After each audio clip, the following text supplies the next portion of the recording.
ចាមក៏មានឥឡូវនៅក្នុងខេត្តកំពង់ធំវិញម្ដងក្រុមចោលប្លន់មានគ្នាពីរនាក់ក៏ភ្លើងខ្លីពីរដើមបានបាញ់ពីរគ្រាប់ទៅលើស្ត្រីលក់មាសម្នាក់បង្កឲ្យរងរបួសធ្ងន់នៅចំគល់ភ្លៅនៃជើងទាំងពីរខណៈដែលស្ត្រីរងគ្រោះខាងលើនេះគឺបានធ្វើដំណើរចេញពីកន្លែងលក់មាសរបស់ខ្លួនពីផ្សារតាំងគោកមកដល់ភូមិតាំងគោកឃុំសូយងស្រុកបារាយខេត្តកំពង់ធំក៏ត្រូវជួបចោលត្មងហើយប្រពន្ធព័ត៌មានពីកន្លែងកើតហេតុបងប្អូនប្រជាពលរដ្ឋដែលឃើញហេតុការណ៍នោះគឺគេបានឃើញស្ត្រីជិះខាងលើជាមួយនឹងក្មួយបកកើតចេញពីកន្លែងលក់មាសហើយធ្វើដំណើរហ្នឹងគឺចិត្តដល់ផ្ទះទៅហើយស្រាប់តែក្រុមជនដៃដល់ហ្នឹងបានជិះម៉ូតូមកគ្រឿងមកក្បែរដកកាភ្លើងខ្លីភ្ជុងដែលដកភ្លើងខ្លីភ្ជុងហើយក៏បាញ់ពីរគ្រាប់បង្កឲ្យរងរបួសធ្ងន់ហើយគេកញ្ឆក់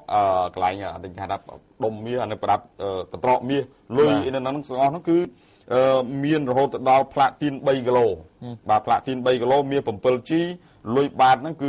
7លុយបាត$7,000 1000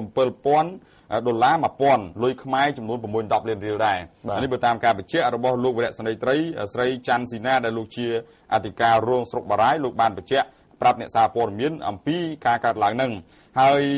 សមត្ថកិច្ចក៏ធ្វើរៀបចំតាមដានក្រុមចោលយ៉ាងប្រផិតប្រភីដែរចូលចុងទំនប់កងពលលុះមកដល់ចំណុចនោះក៏មេឃងឹតក្រុមចោលបន្សល់ទុកម៉ូតូមួយគ្រឿងដែរទៅពេលយប់ហើយម៉ូតូមួយទុកមួយគ្រឿងនោះគឺស៊េរី2010ហើយរត់គេចចូលព្រៃបាត់សមោលហើយចំណែកកម្លាំងសមត្ថកិច្ចមានគ្នាជាង100នាក់ជិត100នាក់ហ្នឹងដើម្បីឡោមព័ទ្ធនៅចំណុចហ្នឹងប៉ុន្តែរយៈពេល2ថ្ងៃ2យប់នៅតែមិនទាន់ចាប់បានក្រុមជនបាញ់ប្លន់ហ្នឹងនៅឡើយទេបាទហើយកំពុងតែកំណត់មុខសញ្ញាថាតើមកពីខាងណាខាងណីព្រោះថាសំម៉ូតូមួយគ្រឿងដែរ